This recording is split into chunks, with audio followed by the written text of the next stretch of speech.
Hey everybody, I'm going to read to you aloud out of this book, Mobsters and Gangsters.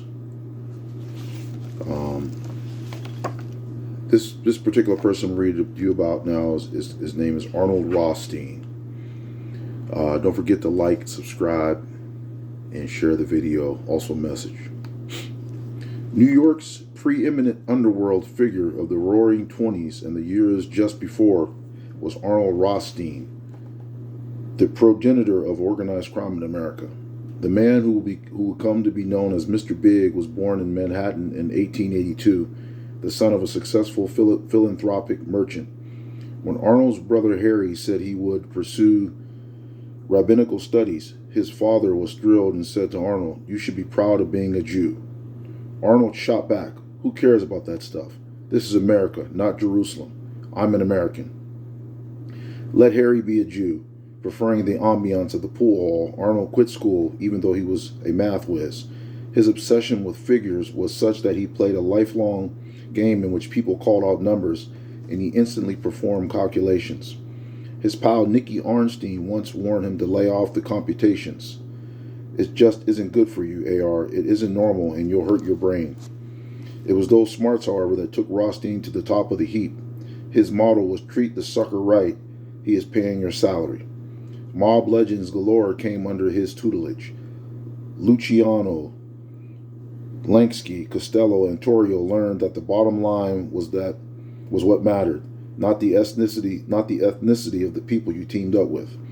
He arranged for Louis Lepke Buchalter to become the honcho of the New York labor rackets. When Rothstein had a problem with a collection, he rang up Legs Diamond.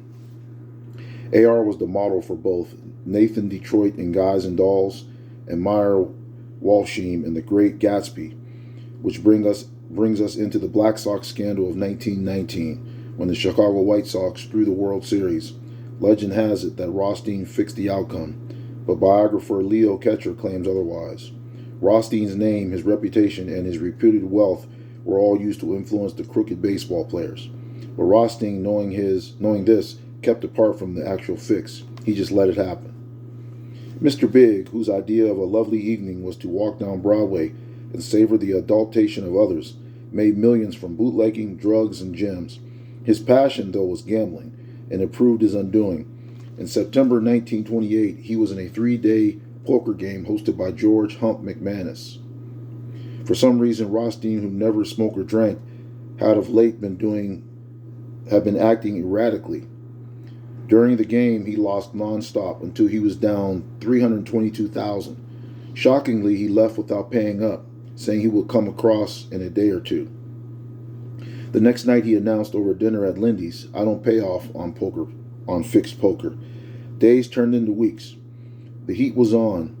Hump to get the money. On November 4th, Rothstein took a phone call from McManus, who asked to meet him at the Park Central Hotel. There, Rothstein was shot in the gut. He died 2 days later. McManus was acquitted. The case was never solved, but it is possible that Lansky and Luciano ordered the murder. With Rothstein gone, they stood to gain as they moved ahead on his idea for a national syndicate. Ironically, it was Luciano who said of Rothstein, "He taught me how to dress, how to use knives and forks and things like that at the dinner table, about holding the door open for a girl. If Arnold had lived a little longer, he could have made me pretty elegant." So once again, that was Arnold Rothstein. If you liked the video, don't forget to like, subscribe, message.